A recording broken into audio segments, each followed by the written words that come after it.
B'ezrat Hashem, the Amidah. We're going to start with the Amidah, then we're going to go to the beginning of the Siddur.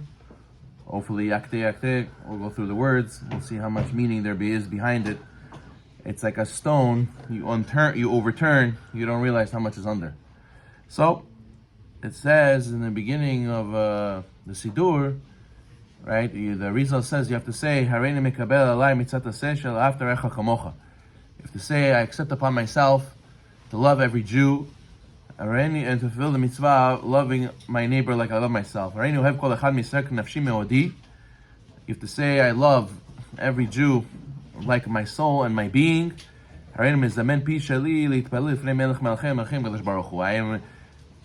setting aside and I am dedicating my mouth to pray before you, the King of Kings, Hashem Himself.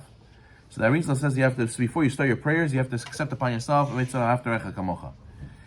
And what is this? What is the connection between our prayers, between us and Hashem? What does it have to do with all the other Jewish people? So obviously we know you have to pray with a minyan. You have to pray with 10 people. But the Rizal says it's not enough that you just pray with a minyan. You have to include all of Klal Yisrael in your prayer. You have to accept upon yourself to love every Jew. So it says, David HaMelech says, Kulu tefilot David ben Ishai. End of chapter 72 Tehillim, it says that King David, right, all the prayers of King David, the son of Ishai. So Kilu is an acronym for After Echa Kamocha, that before the prayers, you have to have After Echa Kamocha. But why? What do you need? You have 10 people, that's enough, no? So they explain like this, that we are included in our prayers special kavanah for all the people who don't have kavanah, or the people who are not praying at all. We're having them in mind as well. Meaning, when we include ourselves in the part of Klal Yisrael, and we love every single Jew, that means that we want in our prayer to benefit, and we want our prayer to be connected to every Jew, even those who don't have kavanah, even those who don't pray. And he says, we're asking for health, life, parnasah, wisdom. So why should other people be left out? Other people should also get this, right? Many people don't know how to pray. Many people space out when they pray. Some people, they don't come to shul at all. So what? So therefore we're having in mind those people as well. As it says, Tefillah belo kavanah, keguf belo neshama. Prayer without concentration, without intention, is like a body without a soul. So therefore, we want to include those people as well, right? It says in the Mishnah in Peyah, Elu dvarim she'adam oseh otam, ochem beperotem be'olam hazeh, keren ka'el l'olam haba. Mishnah says these are the things that a person does. He gets reward in this world, and he still has the principle for the world to come. He gets both in this world and olam haba. And what's the list? Kibud avayim, gilul hasadim, bikur halim, achnasat orachim.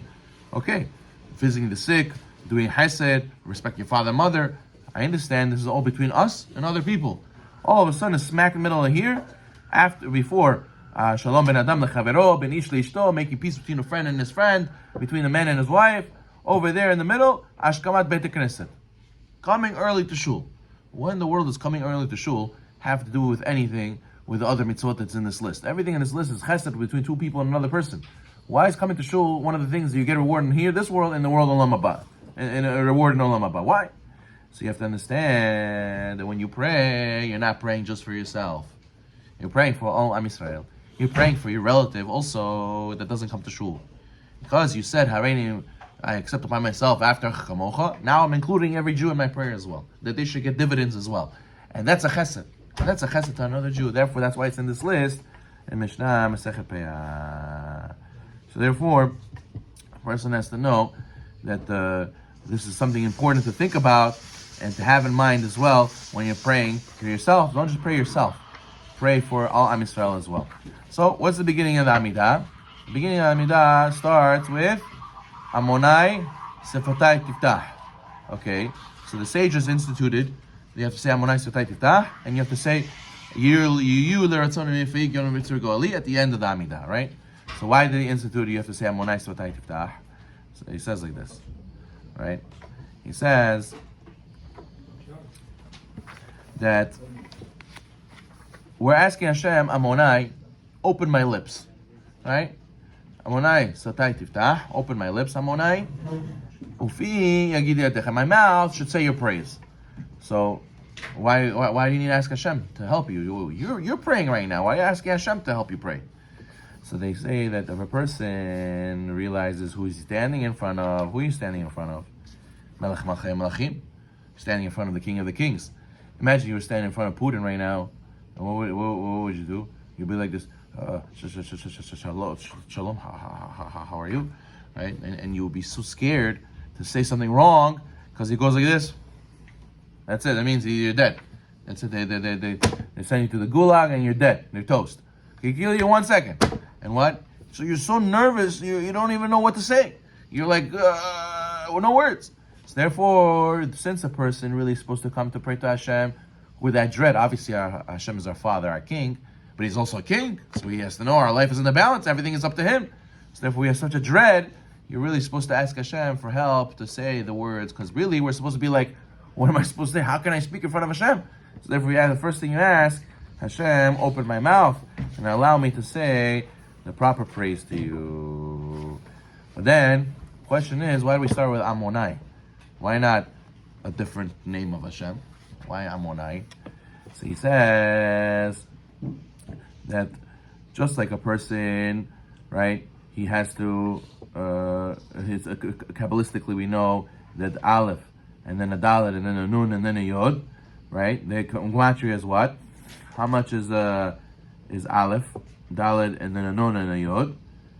You go and you come out to what? 671. If you go and if you take the letter Aleph, you spell it out, right? Aleph, Lamed, Pei. What do you get?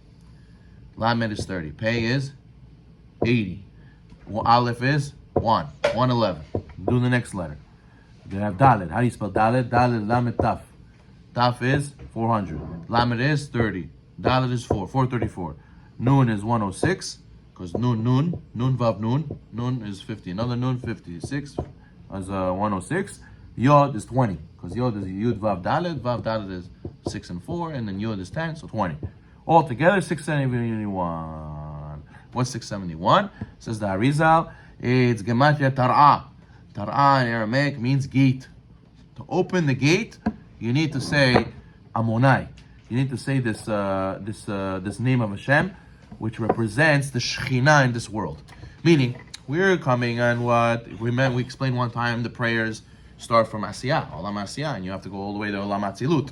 So he says, you have the gate to go upwards is through the Kabbalistic name of Adnut, which is Gematria gate. The way to start the prayers is specifically through his name, which is the manifestation of the Shekhinah in this world.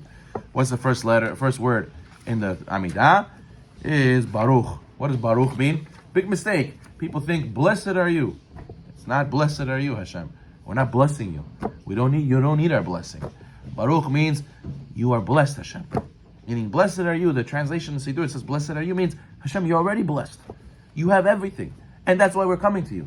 It's like the mashal is a pool of water, full of water. Where do you get water? You go get and draw water from there. Because all the blessing is there, all the water is there. So Hashem is a source of Shefa. Hashem is already blessed. We're saying, Baruch Atah, you are blessed, Hashem. And therefore we're asking from you for it to give us blessing. And therefore, a person has to also remember to properly bow. A lot of times people make a mistake. They don't bow properly in the Amidah. According to Sfaradim, there's no bending of the knees. There's no bending of the knees. You have to go bend your back, Baruch, bend your neck, Atah, and then you straighten, Amonai. Baruch, Atah, Amonai. Bending in the knees doesn't exist. That's by Ashkenazim and Ashkenazim. According to the Arizal, according to Sfaradim, we do not bend our knees. Atah, what's Atah? You. Big Hidush. Big Hidush that we're able to say to Hashem, you. In Russian, specifically, boy vavoy if you say you. You say te? Oh, who am I? I'm your friend? No, I am your elder. You have to say vi, right? So imagine if you say Atah to Hashem. Who are you to say Atah to Hashem? Who are you to say you to Hashem?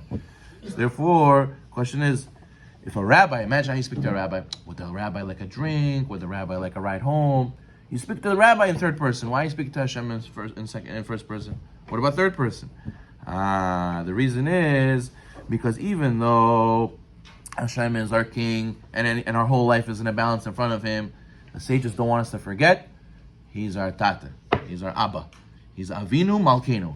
And therefore, where in the Amidah do we remember that Hashem is our Father and can have mercy on us? Right in the beginning of the Amidah. We start with Amonai Svatay Tiftah, but also we have to remember that Hashem is our Father as well. So therefore, we say Baruch Atah. You're allowed to talk to your Father.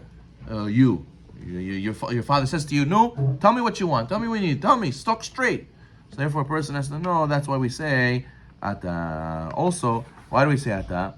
Atah also means the Mishnah in Pirkei Avot that says, "Da men bata, le'an ata orech." Know where you came from, know where you are going. Which means that this Mishnah that uses the word Atah is also reminding us of in Amidah to remember that yes, Hashem is our Father, but at the same time you have to remember who you're standing from. B'ezrat Hashem, we'll go through the Amidah like this, slowly. We'll get a bit deeper understanding. B'ezrat Hashem.